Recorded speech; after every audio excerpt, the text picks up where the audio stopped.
As I remember, Adam, it was in my father's will for my brother to look after me and to breed me well. And there begins my sadness.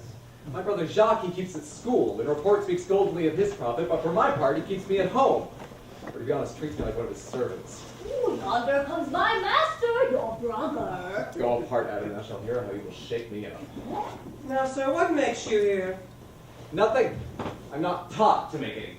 Then what mars you here? Oh, Mary, sir, I'm helping you to mar that which God made a poor unworthy brother of yours with idleness. Marry, sir, be better employed not a while.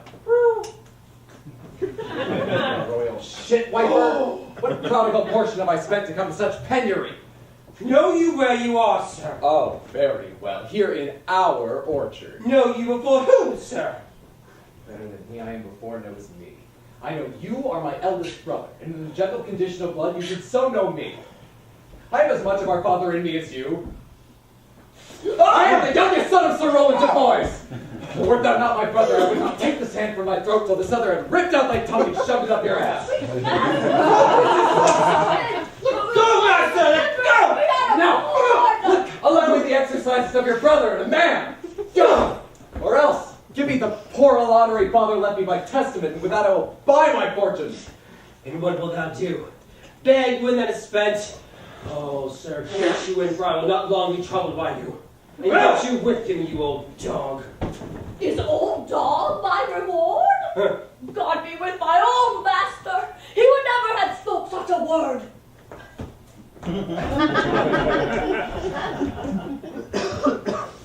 And so you begin to grow upon me? I will grant you this and give yet no 1,000 crowns neither. Hello, Charles. Hello, Monsieur Socks. God keep your worship. Good Monsieur Charles, what's the new news from the new court? There's no news at the court, sir, but the old news. That is to say, the old duke is banished by his younger brother, the new duke. And one loving lord put himself into voluntary exile with him, whose lands and revenues enrich the new duke. Therefore he gives them good leave to wander, brother. Can you tell if Ross, the duke's son, be banished with his father? No, no, for the duke's daughter, his cousin, loves him so. He is at the court, and no less beloved of her uncle than his uncle's daughter. Where will the old duke live? And they say he's in the forest of Arden, brother. And you wrestle tomorrow before the new duke? Marry do I, sir, and I come hither to acquaint you with the matter.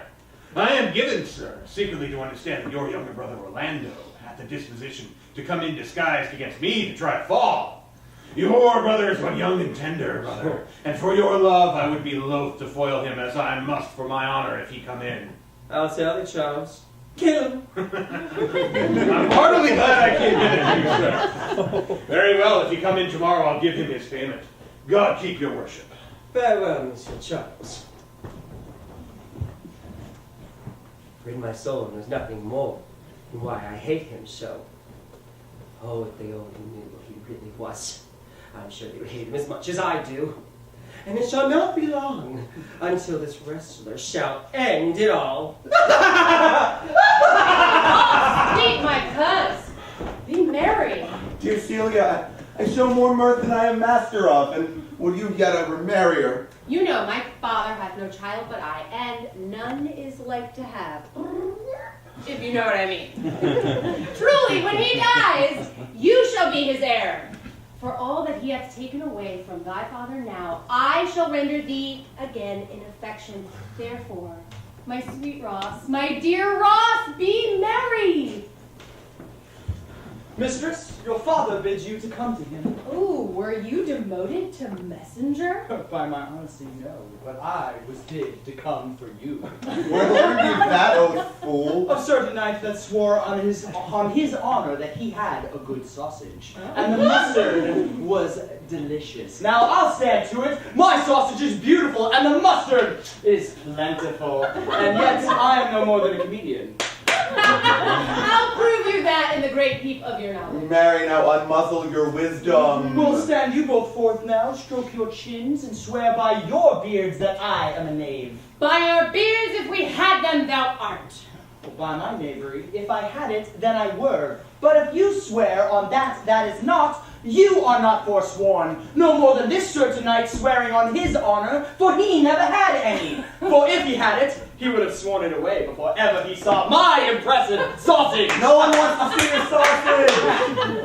Oh no, here comes Monsieur Le Beau. Oh, with his mouth full of you. Oh, which he will force down our throats as pigeons feed their young. Bonjour, Monsieur Le Beau. What's the news? Oh, Madame Princess, you have lost much good sport. Sport? Of what color? What color? How shall I answer you, madam? As wit and fortune will. Or as the destinies decree. Well said. That was laid on with a trowel. Oh, I would have told you of good wrestling and an escaped lioness which has been lost in the forest. Oh, tell us the manner of the wrestling. I will tell you the beginning, and if it please your worship, you may witness the end here, for they are coming to perform it. Well, the beginning is dead and buried. There comes an old man and his 3 sons, 3 proper young men of excellent growth and presence. The eldest of which wrestled with Charles, the Duke's wrestler, where in a moment Charles threw him and broke 3 of his ribs, that there is little hope of life in him. So he serves the second, and so the third. Yonder they lay, the old man's father making such pitiful dole over them, that all beholders take his part with the weeping. Oh, what is this sport, sir, that these two have lost? Oh, as he said, I speak of. Alas, this is the first I've heard breaking of ribs was a sport. So you want to see this train wreck? Oh, you must if you remain here, for here is the place appointed for the wrestling. Yonder, sure they're coming. Let us now stay and see it. Come on!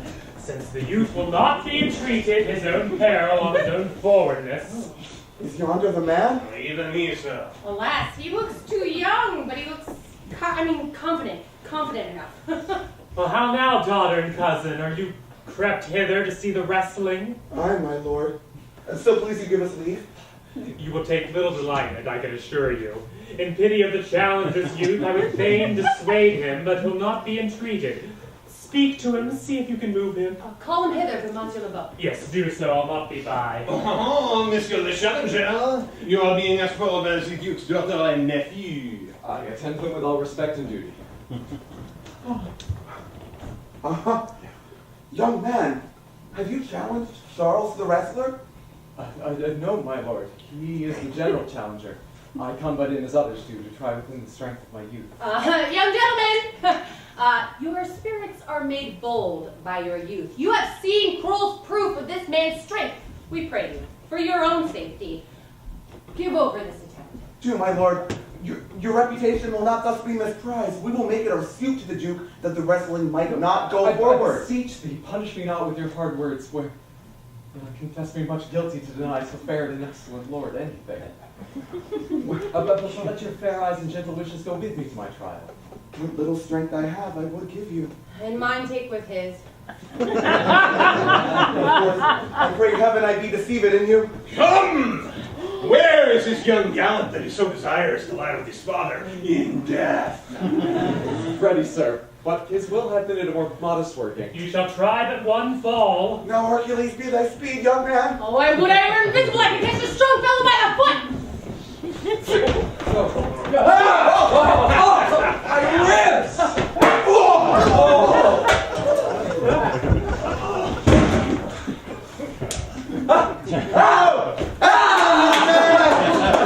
Lost now, Charles. He cannot speak, my lord. Spare him away. What is thy name, young man? Orlando, my liege, the youngest son of Sir Roland de Bois. Oh. I wish you had told me you were a son of some man else. I mean, the world esteemed thy father honorable, but I still found him to be my enemy. But fare thee well, thou art a gallant youth. But I wish thou had told me that you were of some other father.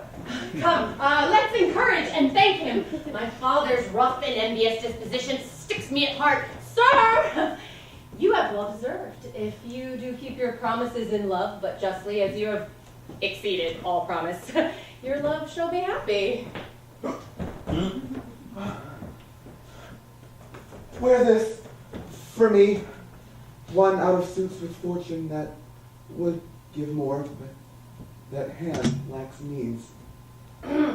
Will we go, cousin? I fare thee well, fair gentleman. Can I not say I thank you? He calls us back. Very well. What passion hangs these weights upon my tongue? Oh, Orlando, thou art overthrown. Good sir, I do in friendship counsel you to leave this place. Such is now the Duke's conditions that he misconstrues all that you have done here. Thank you. And I pray you tell me this. Which of the two was child of the Duke that was here at the restaurant? Neither is child he was judged by manners, but yet indeed the girl is his daughter. The other is son to the banished Duke. But I can tell you that of late the Duke hath taken displeasure against his nephew, and all my life his malice against the gentle sir will suddenly break forth. Monsieur, fare you well. I rest my bound to you. Fare you well. Thus must I from the smoke into the smother, from a tyrant duke into a tyrant brother. But wonderful Ross! My Ross, my cousin. Oh, Cupid have mercy. Not a word. Not one to throw at a dog. Throw some at me. Come. Lighten me with reasons. But is all this for your father? No. Some of it is for my child's father. Oh, how full of briars is this working day world. They are but burrs. Hem them away. Oh, I would if I could cry hem and have him. Him? Who him? Come. Wrestle with thy affection. They have already taken the part of a better wrestler than myself. Oh, good wish upon you. But is it possible that on such a sudden you should fall into such a strong liking with Sir Roland's youngest son? My father, the Duke, held his father in high esteem. Oh, doth it then ensue that you should love him dearly? By that kind of chase, I should hate him, for my father hated him dearly. Hate him not for my sake. Why not? Doth he not deserve well? Let me love him for that, and let you love him because I do. Here comes the Duke, your father. With his eyes full of anger. Sir, dispatch you with your quickest haste and get thee from our court. Me, uncle. You, cousin, if thou beest found so near our court as 20 miles, thou diest. I do beseech your grace, let me the knowledge of my fault to bear with me. Let it suffice thee that I trust thee not. Your mistrust cannot make me a traitor. Tell me, where on the likelihood depends? You are your father's son. That's enough. So was I when your highness took his dukedom. So was I when your highness banished Oh, him! dear sovereign, hear me speak. Aye, Celia, we stayed him for your sake. Out of his father, he would have ranged along. I didn't then entreat to have him stay. I was too young that time to love him, but now I know him. If he be a traitor, then so am I. I will not have that queer in my house. Thou wilt seem more bright and virtuous when he is gone. Do not open up your lips. He is banished. Then pronounce that sentence on me, my liege, for I cannot live out of his company. You are a fool. You, nephew, provide yourself. If you outstay the time, upon mine honor and the greatness of my word, you will die. My poor Ross, whither wilt thou go? I charge thee, be not more grieved than I am. I have greater cause. Knowest thou not the Duke hath banished his own daughter? That he hath not. Hath not? Then Ross lacks the love that teaches that thee and I am one. Shall we be parted? Shall we be sundered, dear cousin? No! Let my father seek another heir. But whither will we go? To seek the Duke, your father, in the forest of Arden. Perilous journey, looking as we are. Beauty provoketh thieves greater than gold. I will dress myself in an angry and gothic attire. Besmirch my face with umber, the like do you, and therefore we shall pass along. Were it not better, because I am more than common fair, that I did suit me all points as a woman? What shall I call thee when thou art not a man? I'll have no greater name than Shakespeare's own page. Therefore, look you call me Rosalind. But what will we call you? Something that hath a reference to my state. No longer Celia, but Eliana. Shit, what do we do about Touchstone? Oh, he'll go along over the wide world with me. Let me alone to woo him. Now, let's away and gather our wealth and our jewels and devise the fittest time and the safest way to hide us from pursuit. We go to liberty and not to banishment. Now, my co-mated brother in exile, hath life be not more sweet than that of painted palm? Are not these woods more free from peril than that of the Indian sport? I would not change it. Happy is your grace that can translate the stubbornness of fortune into so quiet and sweet a style, man. Let's go kill us some venison. Oh, yeah, but it's those poor dappered fools, being native burghers in their desert city, should in their own confines have their round haunches gored. Indeed, my lord. The melancholy Jacques grieves at that, and in that kind says, you do more usurp than did your brother that banished you. Today I did steal behind him as he lay along under an oak, to the which place a poor sequestered stag that from the hunter's hand had taken a hurt is come to languish. Well, what said Jacques? Did he not moralize the spectacle? Oh yes, into 1,000 similes, swearing that we are mere tyrants and usurpers and the worst, to fright the animals and kill them up in their assigned and native dwelling place, man. And did you leave with this contemplation? Oh yes, weeping and commenting on the sobbing deer. Show me the place. I love to quibble with these solar fits for any spoil. I'll bring you to a tree. Can it not be possible that no man saw them? No, sir, it cannot be. Some villains of my courtroom consented sufferance in this. Like, I cannot hear of any that did see them. My lord, the foul clown is also missing. The princess's gentleman, Kelly, confesses that she secretly overheard your daughter and her cousin, like, much commending the parts and graces of the wrestler that did but lately foil that sexy beefcake Charles. And wherever they have gone, she believes they are surely in their company. Just send to his brother. I'll make him find these youths. Do this suddenly. Let not search and inquisition quail to bring again these foolish runaways. Who's there? Oh. Sweet master, come not within these doors, within this roof. The enemy of all your graces lives. Your brother. No, not your brother. Well, yeah, your brother. I will not call him brother. Lord praises, and tonight he means to burn your lodgings, and you within it. This house be but a butchery. Abhor it, fear it, do not enter it. Whither wouldst thou have me go? No matter whither, so you come not here. What, would you have me go and beg my food, or with a baseball bat enforce a thievish living on the common road? I wouldn't know what else to do. Oh, I have 500 crowns. The thrifty hire I saved under your father. Take that. All of this I give you. Oh, let me be your servant.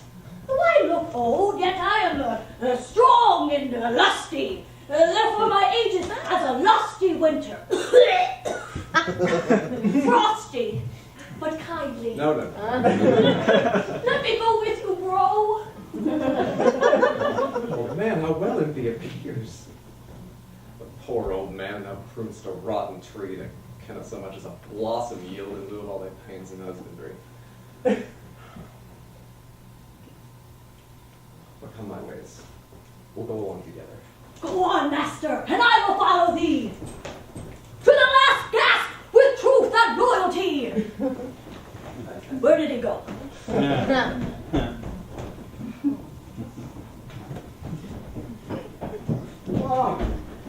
Shakesqueer, my spirits are weary. I cannot my spirits. My legs are not weary. Well, this is the forest of Arden. I am an ardent. The more fool were I. If I were at home, I would be more content. Oh, but runaways can't be pickered. Shh! Look who comes this way.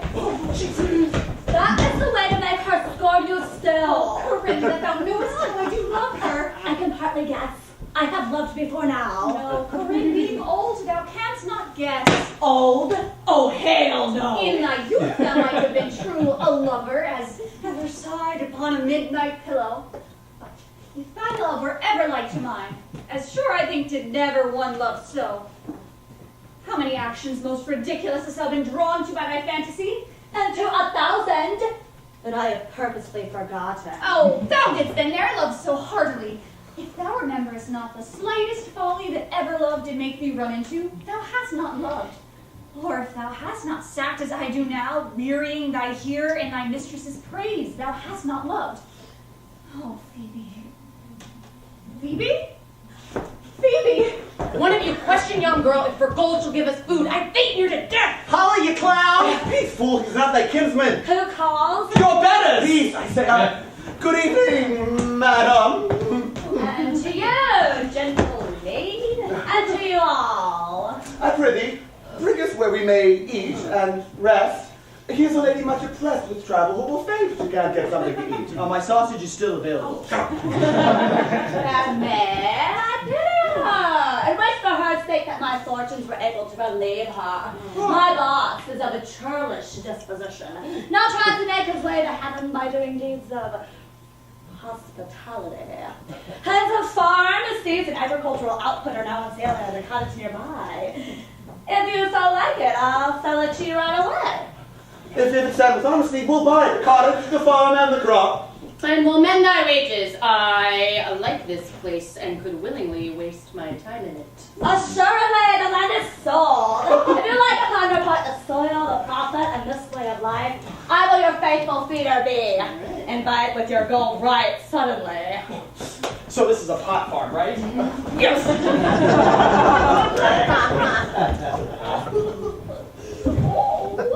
Master! I died!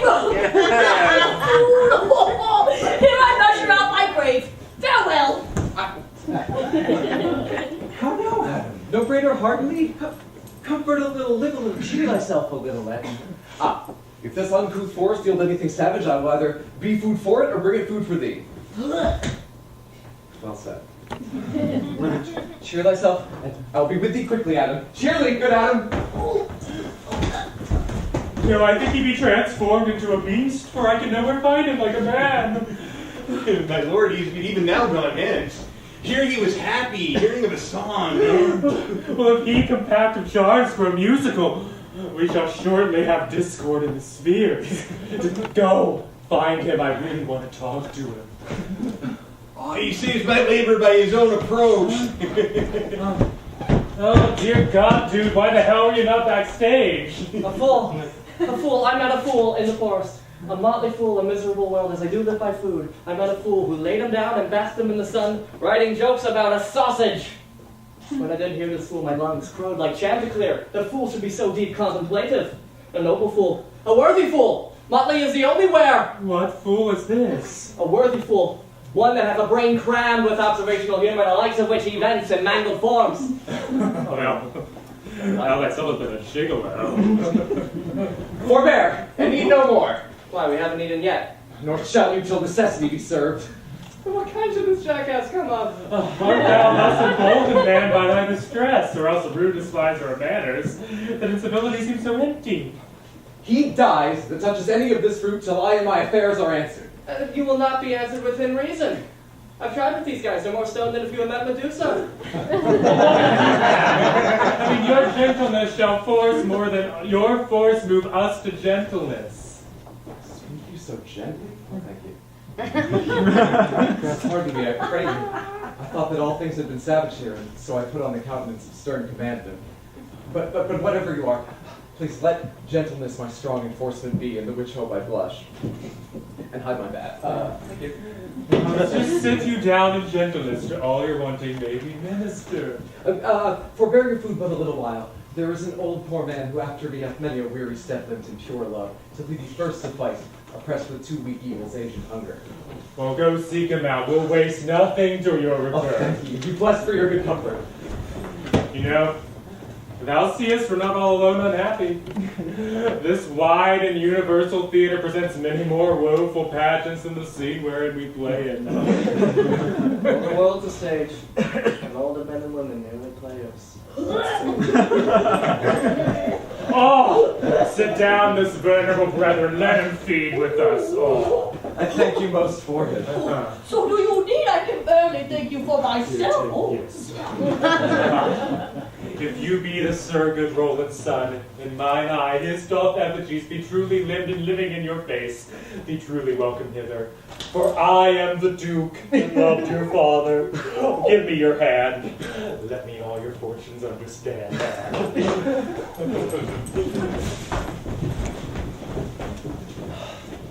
You have not seen him since?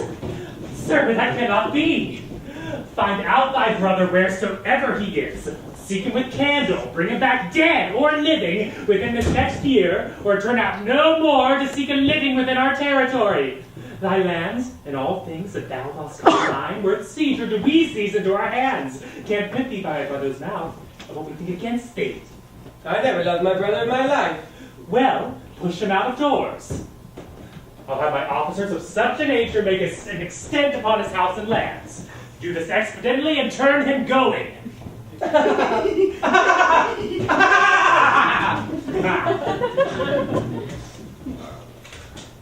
Hang there my verse, in witness of my love.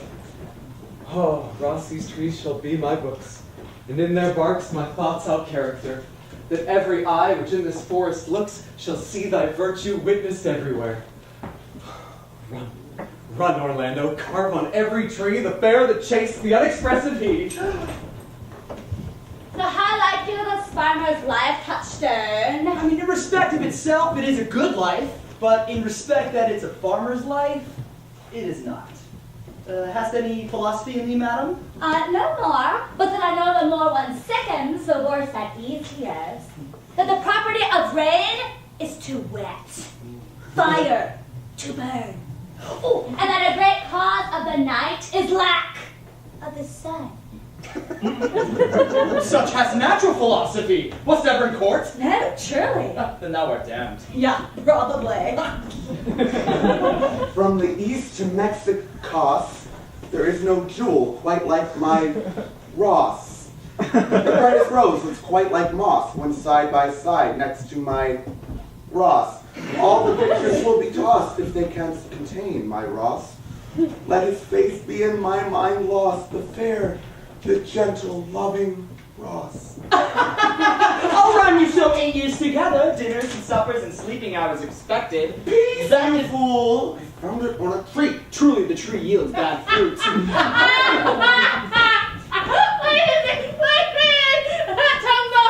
On every tree, but on the fairest bough, or at every sentence end, will I Ross write this Ross of lustful parts, of beauteous eyes, face, and heart. Heaven would that he these gifts should have, and I should live and die his slave. Oh my God, it's so Most bad. gentle woman, verses have you wearied of parishioners? How now, back friends? Madam, go off a little. Go with her, Sirrah. Come, let us make an honorable retreat, but not with scrip and scripage, but with bag and baggage. Didst thou hear these verses? Yes, and more so. I've read better fan fiction than this. Didst thou wonder how thy name came to be carved and hanged upon the tree? I was 7 of the 9 days out of the wonder till you came, for look what I found on a tree. You know, I happen to see who wrote these. Is it Orlando? A man? And a chain that you once wore around his neck. Change you color? Nay, I prithee with most petitionary vehemence. Tell me who it is. Ow! It's he! It's he, cuz! Orlando? Orlando! Good day! How looked he? Where and when he would bring him here? Why is he staying here? What is he going to? When are you going to see him again? How is he doing when you saw him? Answer me in a word! Oh, you will have to borrow me Gargantua's mouth first, but that is a word too big for a mouth any age's size. But doth he know that I am in this forest? And an address? Look, see, as much as he did the day that he wrestled. I found him under a tree like a dropped acorn. Oh, it may well be called Jove's tree when it bears forth such fruit. Stop thy tongue! He was furnished like a hunter. Ah, ominous, he comes to kill my heart. I would sing my song without a burden, but thou bringest me out of tune. So, comes he not here? Yeah, thank you for your company, but in good faith I had as lief have been myself alone. Well, and so had I. Oh, God be with you. Let's meet as little as we can. I do desire we may be better strangers. I pray you. Mar no more trees with writing love songs in their barks. I pray you, mar no more of my verses with reading them ill-favoredly. Ross is your love's name? Yes, just. I don't like his name. Has he no thought of pleasing you when he was christened? What stature is he of? Just as high as my heart. You're full of pretty answers. I'm weary of you. Yeah, by my troth, I was looking for a fool when I met you. I'll tarry no longer. Farewell, good senor love. I am glad of your departure, good Monsieur Douche. Like a saucy lady, and there might play the knave with him. You, traveller, do you hear, Forester? Very well, what would you? I pray you, what is it o'clock? You should ask what time of day. There is no clock in the forest. Oh. And my phone is dead. Oh. Where dwell you, pretty maid? With this farmer, my sister, in the skirts of the forest. Are you native of this place? Why, what have you heard? Your accent is something finer than you could purchase and so remove a dwelling. I have often heard as much, but indeed, an old religious aunt of mine taught me how to speak. One that knew courtship too well, and I, thank God, I am not a man. And to be saddled with all of the offenses with which she has taxed their whole sex withal. Can you remember any of the principal evils she laid to the charge of men? Nay, I will not give advice, except on those that are sick. Now there is a man haunts our forest, abusing our young trees by carving Ross in their barks. If I could find that fancy monger, I'd give him some good advice, for he seems to have the quotidian of love upon him. I am that love-shaped he. I pray you, tell me your remedy. But are you so in love, as your verses say? Neither rhyme nor reason can express how much. Modern love is merely a madness. Yet, I profess curing it by counsel. Did you ever cure me so? Yes, one. And in this manner, he was to imagine me his love, and come every day and woo me, wherein I would be changeable, longing and liking, full of smiles, full of tears, for every passion something, and for no passion truly anything. And thus I cured him. No, I would not be cured. I would cure you, if you would but call me Ross, and come to my farm every day and woo me. Now, to faith with my love I will. Tell me where it is. Oh, I'll take you there. By the way, you can tell me where you live. Will you come, sister? Come apace, good Audrey. And how, Audrey? Am I the man yet? Do my simple features content you? Features, Lord Morgus, what features? Oh, no, Dillon, habit it. Audrey, when a man's verses cannot be understood, it strikes a man more dead than a great joke in a quiet room. God, I wish the lords had made thee poetical. I do not know what poetical is. I wish the lords had made me poetical. Truly, I do. For if thou were a poet, I might have hopes that thou didst feign. You would have me not be honest. No, unless thou wert heart-favored. For honesty coupled to beauty is to have honey a sauce to sugar. A material fool? And to cast my honesty upon a foul slut would be to put good meat in an unclean dish. Well, I am not a slut. Oh! But I do thank the lords I am foul. Oh, well, thank the gods thy foulness and sluttiness may come hereafter. But be as it may be, I will marry thee. Sir Oliver Martext, shall we follow you to your chapel, or should we do it right here underneath the tree? Yo, hold on. Oliver? Isn't there already an Oliver in the show? Is there none here to give the woman? As in Oliver, brother to Orlando? We'll give her a gift of no man. But truly she must be given, or the marriage is not lawful. Okay, fine. If we're not going to talk about the Oliver thing, I'll give her. Oh, good day to you, sir. Whomever the fuck, how do you do? Will you be married, Motley? Sir, as the cow hath his brow, the horse his curb, and the falcon her bell, so man hath his desires. And just as the pigeon shit on you while you're wearing your best suit, so I will be married. And will you then? Will you be married?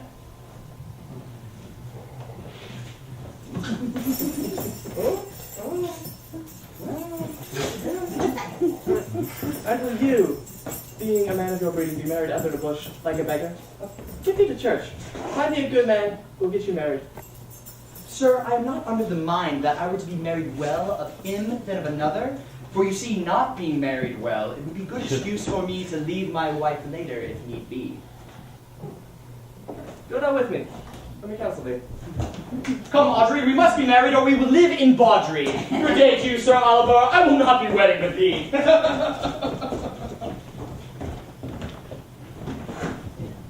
Where did everybody go? I don't know. Never talk to me, I will weep. Why did he say he would come, and yet he comes not? Nay, certainly there is no truth in him. You think so? Yes, I think he is neither a pick purse nor a horse thief, but for his verity in love, he's a player. He's not true in love? Yes, when he's in, but I don't think he's in. You have heard him swear outright he was. Was he's not is!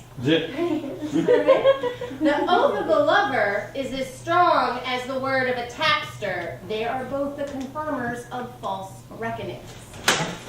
Sad. You have often inquired after the young woman who was complaining of love, who's not sitting by me on the turf, praising the proud, disdainful Eros that was her mistress. Well, what of her? If you will see a pageant truly played between the pale complexion of true love and the red glow of scorn and proud disdain.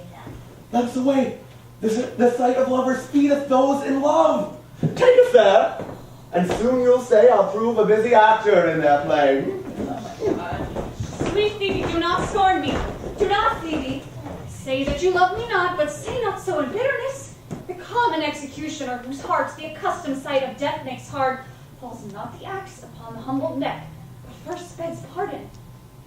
Will you sterner be than he that dies and lives by bloody drops? Okay, I would not be thy executioner, alright? Thou sayest there's murder in mine eyes? Okay, that's like pretty, but it's very improbable. Now look, I do frown on thee with all my heart, and if mine eyes can kill, oh my God, let them kill thee! Now, show me the wound which my eyes have made. There is no force in eyes that can do heart. Dear Phoebe, if ever, as that ever may be near you, meet in some fresh cheek the power of fancy, then shall you know the wounds invisible that love's keen arrows make. And when that time comes, pity me not. And until that time comes, I shall not pity thee. And why, pray you?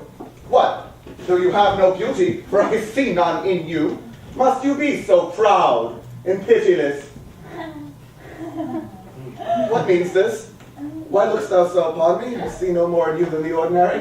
God save my little life means to tangle my eyes too. No, mistress! Hope not after it. No, 'tis not your black silk hair, your inky brow, your cheek of cream, or your bugle eyeball that can entreat my spirits to your worship. Why lookst thou so upon me? I'm pretty shiny you together! Oh, I'd rather hear this one shy than hear this one boo. She's fallen in love with your foulness. You've fallen in love with my anger. Why lookst thou so upon me? I have type, it's a whole thing. Do not fall in love with me, for I am falser than vows made in wine. Rather, woman, look on your woman better, and be not proud. For all the world can see, there be none so abused in sight as she.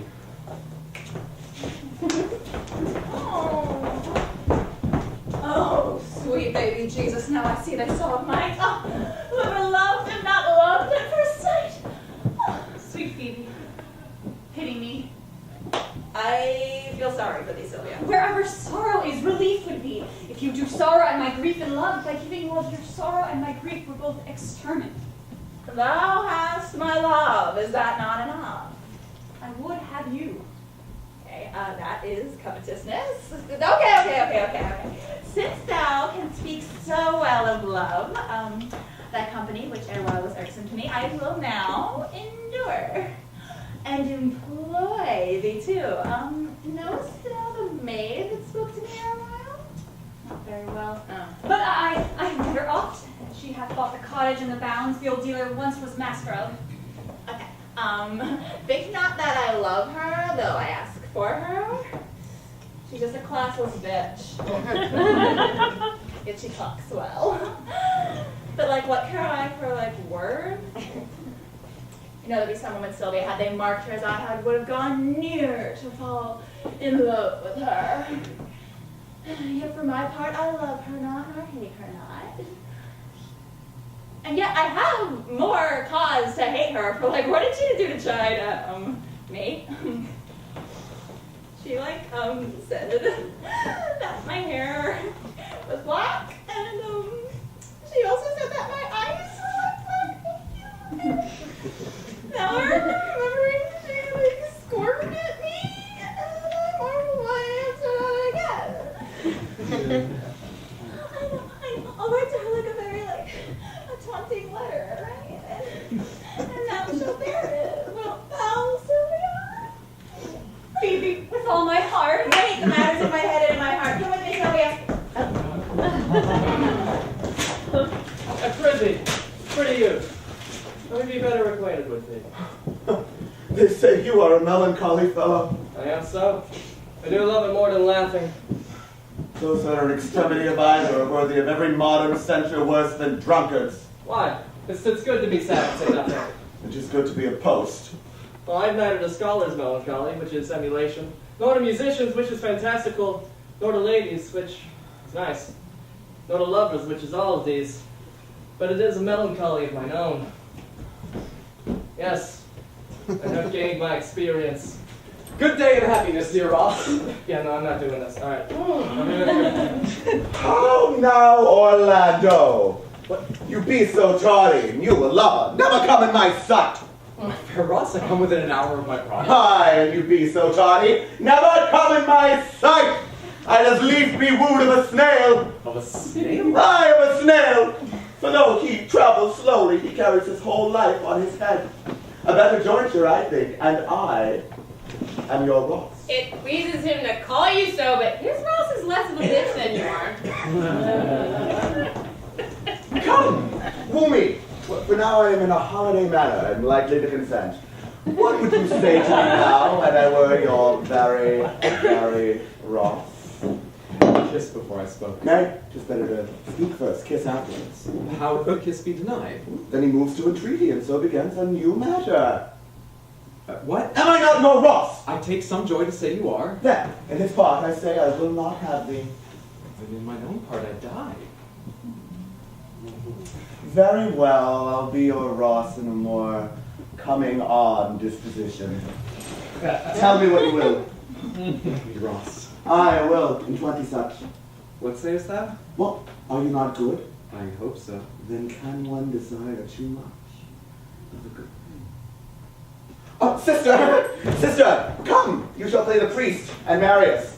Give me your hand, Orlando. What say you, sister? I cannot say the word. Well, you must forget me, Orlando. Oh, fuck you. I know what to say. Do you, Orlando, doth take Ross? I will. By the when? Well, right now, as fast as she can marry us. Then you must say I take thee Ross for husband. Take the Ross for husband. And I take the Orlando for husband. Oh, will my Ross do so? By my life, he will do as I will do. Oh, I charged my phone. Oh. For these 2 hours, I leave thee, but I will return. I cannot be away from thee these 2 hours. I must attend to the Doom of Dinner by 2 o'clock. Fine, go your ways, go your ways. I know what you are. Eliana told me as much. Your sweet tongue wooed me, but now 'tis one cast aside. And so, come, dead. 2 o'clock is your hour? Aye, sweet Oh, you have simply abused your sex in this love charade. Sweet cause, I can't tell you how many fathom deep I am in love. I can't stand to be out of the sight of Orlando. I'll go sit in the shade and sigh until he comes. Oh, I'll smoke. What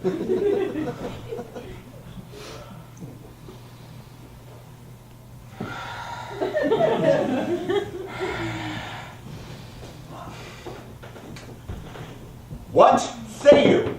Is it not 2 o'clock? And here march Orlando!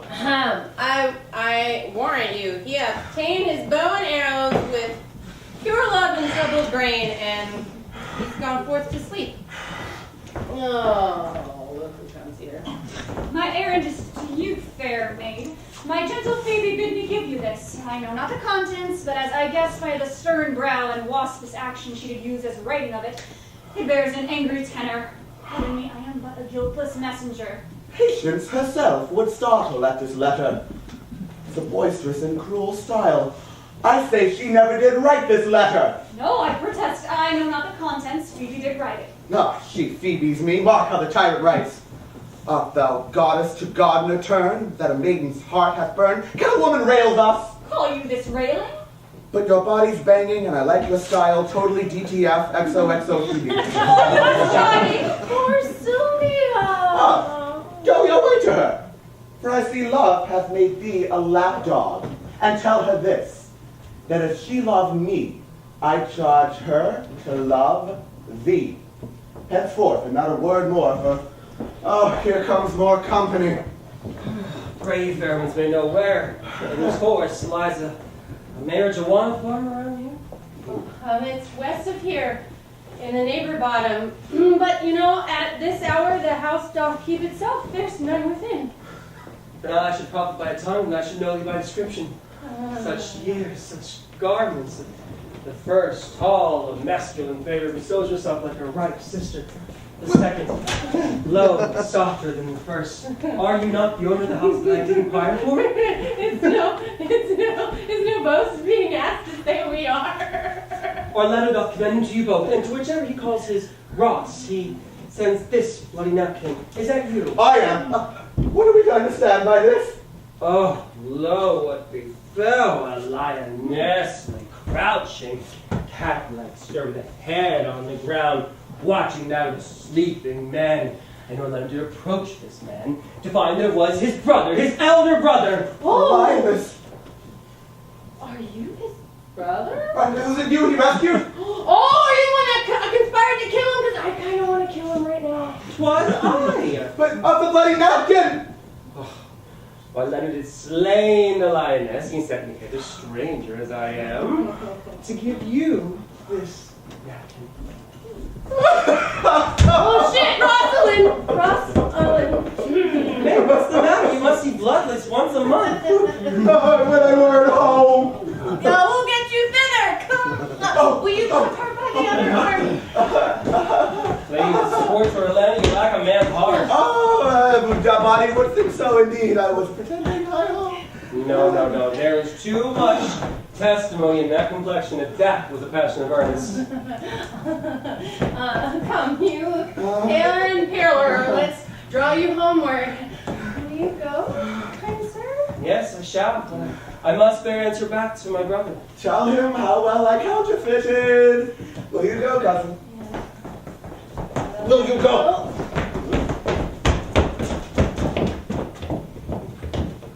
Is it possible that on so little acquaintance you should like her? That but seeing you should love her? Neither question the giddiness of it, but say it with me now. I love her! And she shall say that she loves me too. Oh, and this is so good to you. For of my father's house, and all of the revenue of Sir Rowland, I shall estate upon to you, and here live and die a wee farmer. You're my blessing. Well, let your wedding be tomorrow. Thither will I invite the Duke and all his contented followers. Go you and prepare Aliana. For look you, here comes my Ross. Oh, come now, brother. And to you, fair sister. Orlando, how it pains me to see thee wear thy heart in a scarf. It is my heart. Was it not your heart wounded in the claws of a lion? Wounded it is, but with the eyes of another man.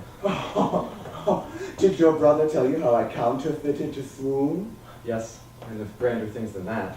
Oh, I know of what you speak. It's true. My sister and your brother no sooner looked, but they loved, and now clubs cannot part them. Yes, they are to be married tomorrow, and I will invite the Duke to the nuptial, but how bitter a thing it is to look into happiness through another man's eyes. Then tomorrow I cannot serve as your Ross. I can live no longer by thinking. I'll weary you no more with idle talking. Know me now, for I speak to some purpose. My aunt was a witch, I didn't tell you that part before, much learned in her craft, and I say tomorrow that if Eliana marries your brother, you shall marry Ross. Speakest thou in sober meanings? By my life, I do. But get in your best step, for if you will be married tomorrow, you will. Oh, here comes a lover of mine. Oh, and a lover of hers. Rosie, you was much friggin' ungentleness to that letter I wrote today. I care not if I have. Oh my God. Sylvia, tell this youth what 'tis to love. It's to be all made of sighs and tears, and so am I for Phoebe. So am I for Rosalind. And so am I for Ross. And so am I, but no woman. It's to be all made of labor and service, and so am I for Phoebe. So am I for Rosalind. And so am I for Ross. And so am I, but no woman. It's to be all made of fantasy, all made of passion, and all made of wishes, all adoration, duty, and observance, and so am I for Phoebe. So am I for Rosalind. And so am I for Ross. And so am I for no woman. Oh, stop this. It's like the howling of the wolves to the moon. I would help you if I could. I would love you if I could. Tomorrow, meet we all here. As you love Phoebe, you will be married tomorrow. As you love me, you will be married tomorrow. As you love Ross, you will be married tomorrow. And as I love no woman, I'll be married tomorrow. Now we have our instructions, off we go. I'll not fail if I live, nor I. Nor I. Today is the day, Audrey. Today we shall be married. I do desire it with all my heart. Hope it is not no dishonest desire to desire to be a woman of the world. Oh, wait, look one of the banished Duke's banished pages. Oh, by my trunk. Well met. Come sit, sir, sit, and a song. A song? I didn't really prepare a song, but okay. It was a lover and his lass, with a hay and a home, in a hay I know. There were the green cornfields did pass, in the springtime, the only pretty ring time, where birds do sing, hey ding, ding, ding. Sweet lovers love the spring. Well, thank you, sir. That was something. I did find something quite untunable in the notes. Oh, you were deceived, sir. I kept my time, sir. I lost not my time. Aye, sir, and now I count it as time wasted to hear such a foolish song. God be with you, and may God mend your voice, sir. Come on, Audrey. So, can this girl deliver all that she has promised? I sometimes do believe and sometimes do not believe. Patience once more, whilst our compact is urged. You say you'll give Ross if I bring him. You say you'll marry Ross. You say you'll marry me if I be willing. Yeah. And then if you give me up, you'll marry her. Don't have her and death for both one thing. All said and done. In that farm girl, I see some lively touches of my son's favor. Mainly the voice and the stubble. There's another flood coming, and these men will come towards the ark. Salutations and greetings to you all! Oh, good my lord, bid him welcome. This is the motley-minded gentleman that I have so often told you about. He has been a courtier, he swears. I have trod a measure. I have flattened a lady. I have had 4 quarrels. I'd like to have fought one of them. And how was that taken up? Oh, faith, we met, sir, and found the quarrel was upon the 7th cause. Oh, 7th cause. Good Duke, like this I fellow. like him very well. But the 7th cause, tell me, how was it taken up on the 7th cause? We met and found upon a lie 7 times removed. Bear your body more seeming, Audrey. And thus, sirs, I did dislike the cut of a certain hipster's beard. If he were to send word that his beard was well cut, I said that it wasn't. This is called the retort courteous. Once again, I say to you, his beard was not well cut, and he said he cut it to please himself. This is called the quip modest. Again, friends, his beard was not well cut, and he said that I just didn't get it, it's supposed to be ironic. This is called the reply churlish. Again, friends, I say to you, his beard was not well cut, and he said that I was too midtown. This is the retort valiant. Again, friends, I tell you, his beard was not well cut, and he said that I lied. Well, this touched a nerve in Touchstone, and so I punched the beard off his face. Ha! Is this not a rare fellow, my lord? He's as good as anything, and yet a fool. Then is there mirth in heaven when earthly things made even atone together. Good Duke, receive thy son, that thou mightst join hands with his, whose heart within his bosom is. I'll have no father if you be not he. I'll have no husband if you be not he. If there be truth in sight, you are my Ross. To you I give myself, for I am yours, and never marry woman. Period. Oh, I bar confusion, 'tis I must needs make conclusion of these most strange events. Here's 8 that must take hands to join in Hymen's bands. You and you, no cross your heart. You and you are heart and heart. You to her love must accord, or have a man to be your lord. Okay. And you are sure together as winter to the foul weather. By the authority vested in me by the Supreme Court of the United States of America, I now pronounce you all legally married. Let me have audience for a word or two. What?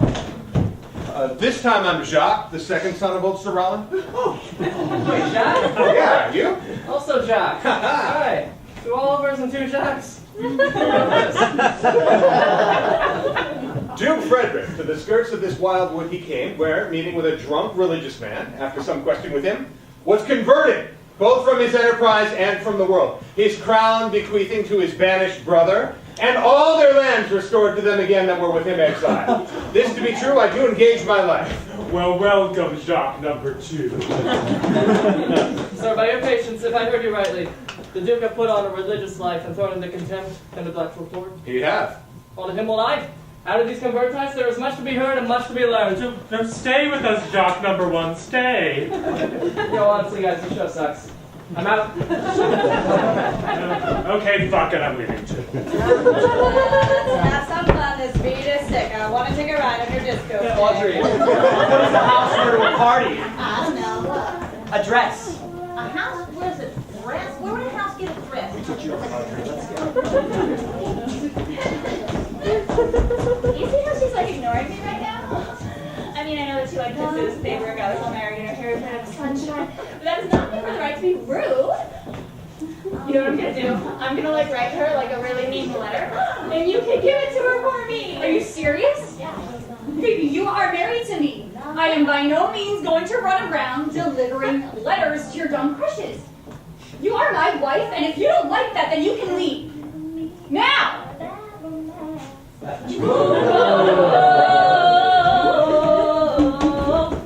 I promise.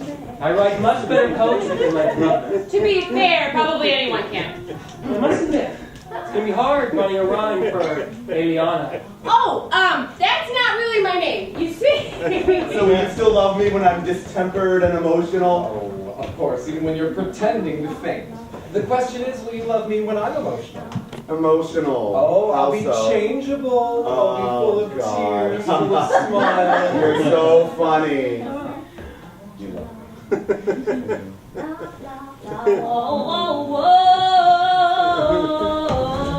Caught in a bad romance. So, you here with anyone?